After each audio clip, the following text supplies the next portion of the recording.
Assalamualaikum warahmatullahi wabarakatuh. Selamat pagi, Tabi pun.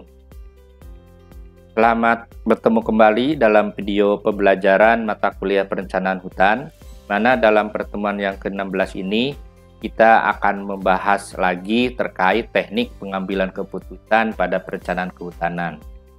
Di mana pada kali ini teknik pengambilan keputusan pada perencanaan kehutanan ini akan membahas tools atau softwarenya, yaitu analisis hierarki proses atau yang lebih dikenal dengan AHP. Adapun CPMK dan sub CPMK dari mata kuliah ini, yang pertama, mahasiswa mampu berkomunikasi secara santun dengan sesama rekan dan dosen dalam kerja kelompok maupun dalam presentasi hasil karya perkuliahan. Yang kedua, mahasiswa mampu merancang dan mengimplementasikan program berdasarkan perencanaan hutan menuju lestari. Yang ketiga, mahasiswa mampu menulis rencana pengembangan perencanaan hutan menuju lestari dan laporan hasil pengembangan termasuk implementasinya. Yang keempat, menguasai teori dan prinsip perencanaan hutan menuju lestari. Yang kelima, mahasiswa mampu merencanakan pengembangan perencanaan hutan menuju lestari yang diperlukan di suatu wilayah agar hutan tetap berkelanjutan. Dan yang terakhir, mahasiswa mampu membuat analytical hierarchy process atau HHP dalam perencanaan hutan. Apa itu AHP atau analytical hierarchy process? Adalah sebuah metode untuk memecahkan suatu situasi yang kompleks, tidak terstruktur, ke dalam beberapa komponen dalam susunan yang hierarki, dengan memberi nilai subjektif tentang pentingnya setiap variabel secara relatif, dan menetapkan variabel mana yang memiliki prioritas paling tinggi guna mempengaruhi hasil pada situasi tersebut. Menurut Nugraha tahun 2017, bahwa AHP adalah sebuah konsep untuk pembuatan keputusan berbasis multi kriteria, jadi kriterianya banyak, di mana beberapa kriteria yang dibandingkan satu dengan yang lainnya atau tingkat kepentingannya adalah penekanan utama pada konsep AHP ini. Jadi memang di dalam AHP ini ada hierarki ya. Nanti ujungnya goals-nya apa, kan gitu. Dari beberapa alternatif atau beberapa kriteria sehingga tujuannya akan tercapai, kan gitu. Nah, dan ini sekarang udah ada softwarenya. Namanya multi choice ya.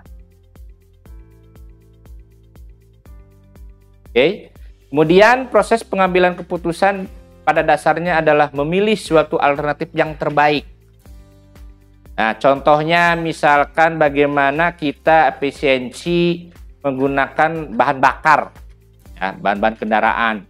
Apakah pakai bensin, pertamax atau pertalite, kan gitu. Kalau dari segi harga mana yang murah? Nah, alternatifnya mana kan kita bisa pilih. Dari segi penimbul polusi, menghasilkan timbal, mana yang paling tidak menimbulkan timbal, misalkan kan begitu. Nah itu tadi bahan bakar mobil atau BBM ini, apa pertalite, bensin atau pertamax inilah, itu salah satu contoh alternatif untuk mencapai tujuan yang kita inginkan. Oleh karena itu, di dalam melakukan perstrukturan persoalan, penentuan alternatif, penetapan nilai kemungkinan untuk variabel, penetapan nilai, persyaratan preferensi terhadap waktu, dan spesifikasi atas risiko. Maka, melebarnya alternatif yang dapat ditetapkan maupun terpreferensinya penjajakan, nilai kemungkinan sampai keterbatasan yang melingkupinya, maka itu merupakan dasar pembandingan berbentuk suatu kriteria yang tunggal.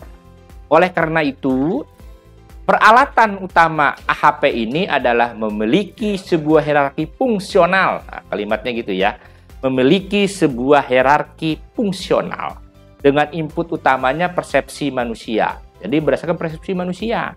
Biasanya nanti ada penilaian dari 1 sampai 9. Itu ada nanti hubungannya gimana. 1 dengan 1, 1 dengan 2, 1 dengan 5, 7 sampai 9. Tanya begitu. Oleh karena itu, hierarki ini input utamanya persepsi manusia. Dengan hierarki, suatu masalah kompleks dan tidak terstruktur dipecahkan ke dalam kelompok-kelompok dan teratur menjadi sebuah bentuk hierarki. Nah, ini seperti yang di video pembelajaran sebelumnya, bahwa setiap tools atau software dalam teknik pengambilan keputusan dalam perencanaan hutan ini ada kelebihan dan kekurangannya.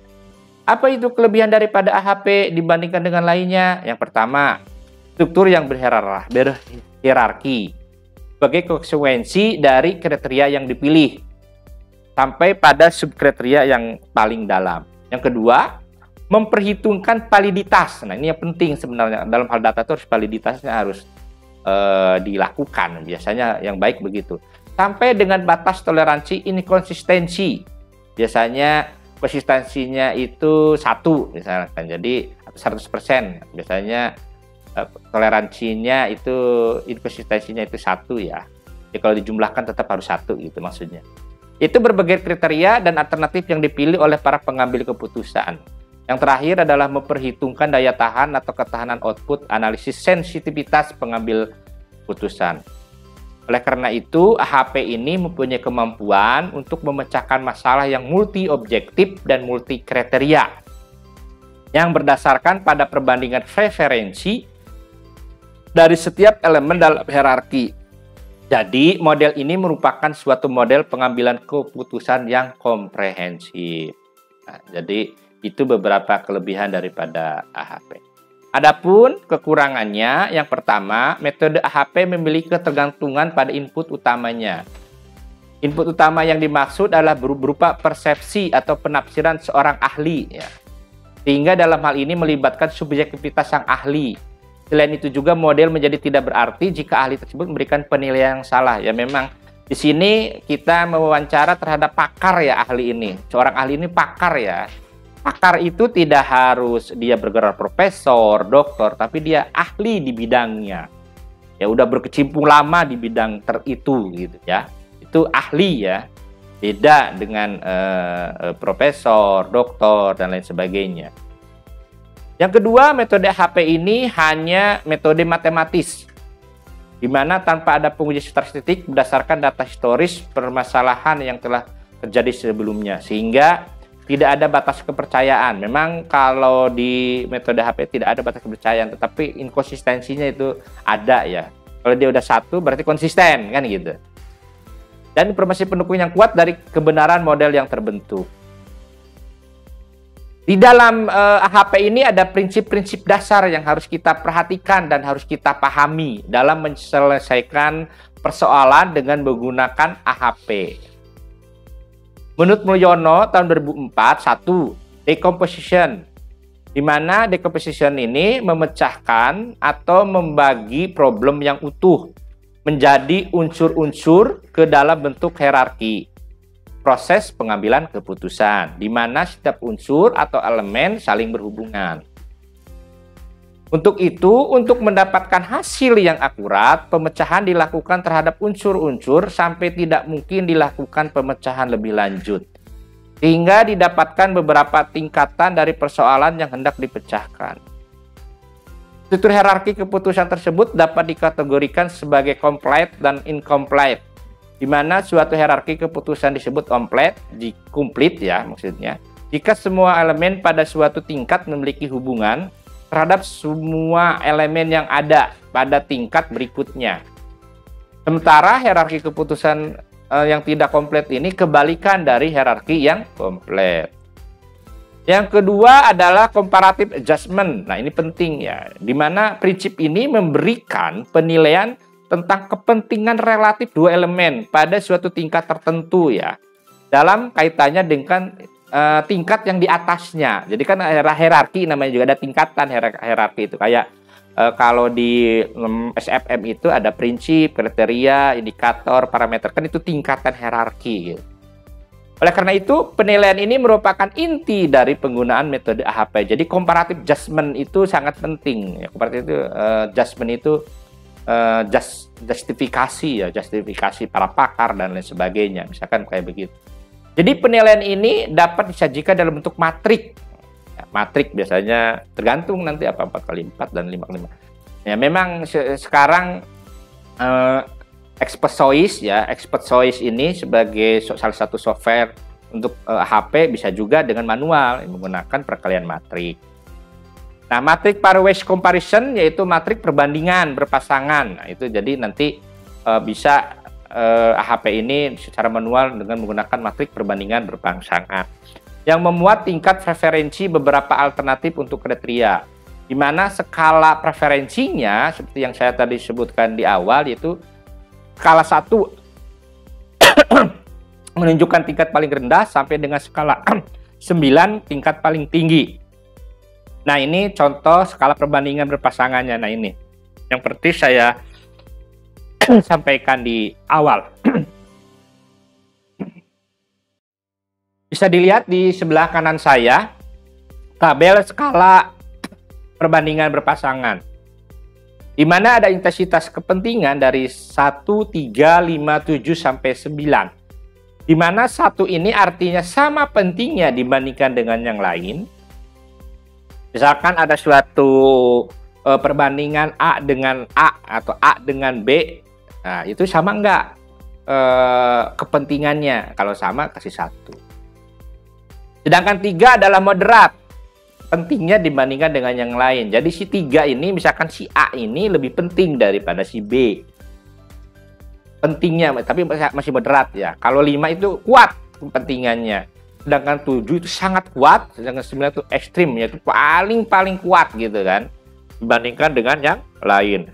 Sedangkan 2, 4, 6, 8 ini adalah nilai di antara dua penilaian yang berdekatan. Artinya sama.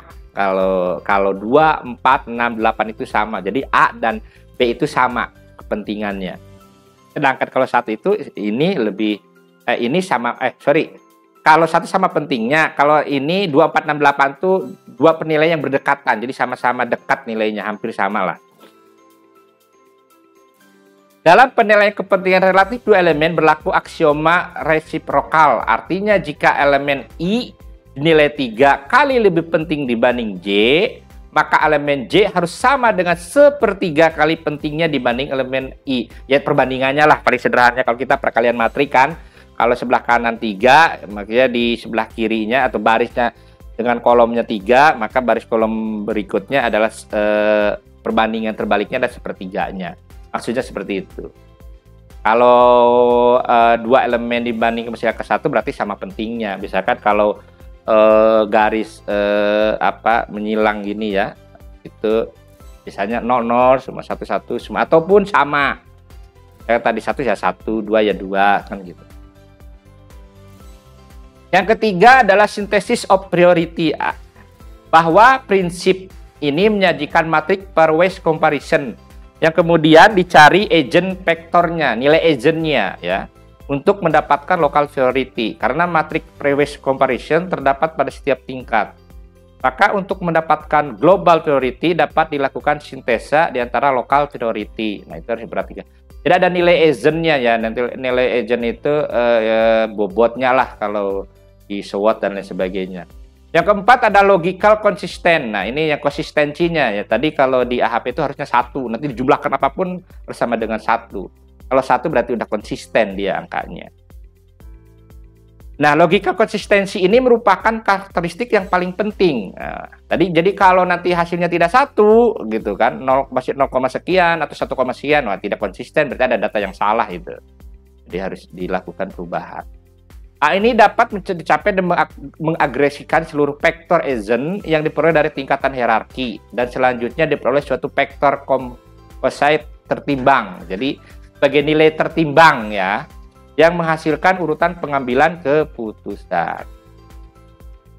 Nah, adapun prinsip kerja AHP ini adalah penyederhanaan sebenarnya ya dalam suatu persoalan yang kompleks yang tidak terstruktur. Jadi kalau ada persoalan yang kompleks dan tidak terstruktur, ya tetapi strategik dan dinamik, nah itu harus menggunakan AHP dalam hal analisisnya. Sebaiknya ya, tidak tadi kayak pohon diagram pohon keputusan, linear programming. Bagusnya sih pakai AHP. Nah, kemudian tingkat kepentingan setiap variabel diberi nilai numerik secara subjektif tentang arti penting variabel tersebut secara relatif dibandingkan dengan variabel lain. Dari berbagai pertimbangan tersebut kemudian dilakukan sintesa untuk menetapkan variabel yang memiliki prioritas tinggi dan berperan untuk mempengaruhi hasil daripada sistem tersebut. Itu menurut Marimin tahun 2004 terkait prinsip kerja AHP. Jadi prinsip kerja AHP itu penyederhanaan suatu persoalan yang kompleks yang tidak terstruktur untuk menjadi bagian-bagian serta menata dalam suatu hierarki.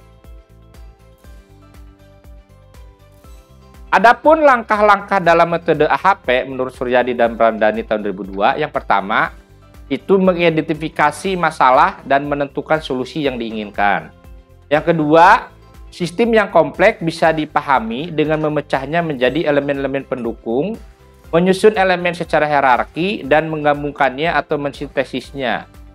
Membuat struktur hierarki yang diawali dengan tujuan umum, kriteria atau komponen yang dinilai, dan alternatif-alternatif pada tingkatan yang paling bawah.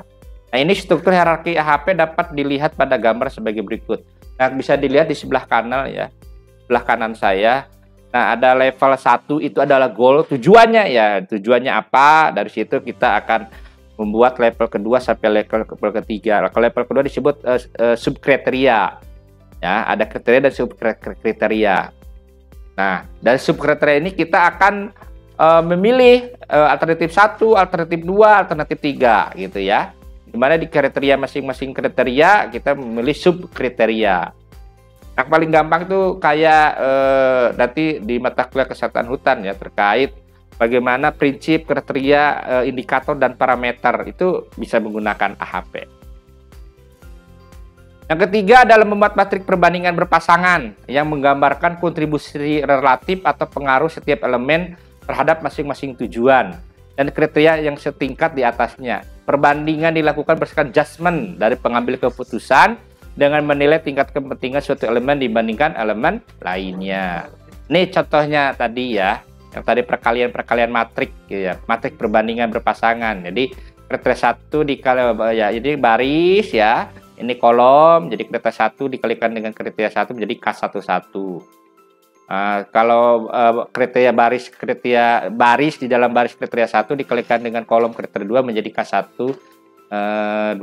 Nah, dan selanjutnya sampai seterusnya maksudnya. Ini ada contoh matrik perbandingan berpasangan yang di sebelah kanan saya itu. Yang keempat adalah menghitung nilai Eigen dan menguji konsistensinya. Jika konsisten, maka pengambilan, jika tidak konsisten, jika tidak konsisten, maka pengambilan data harus diulang. Ya, tadi itu, nilai konsistennya kalau udah 1, berarti lanjut gitu ya. Tapi kalau tidak, harus diulang datanya itu, mau perhitungan atau apanya harus diulang. Yang kelima, menghitung vektor Eigen dari setiap matrik perbandingan berpasangan, di mana nilai vektor Eigen merupakan bobot setiap elemen. Dengan demikian, langkah untuk mensintesis judgement dalam penentuan prioritas elemen-elemen pada tingkat hierarki terendah menjadi pencapaian tujuan. Dengan demikian, memberi spesifikasi hierarki jika nilai lebih dari 10%, maka dapat judgement harus diperbaiki. Ya 10% ya, intinya 1 lah sebenarnya. Demikian video pembelajaran terakhir dari saya. Mohon maaf apabila ada kesalahan. Terima kasih. Wassalamualaikum warahmatullahi wabarakatuh.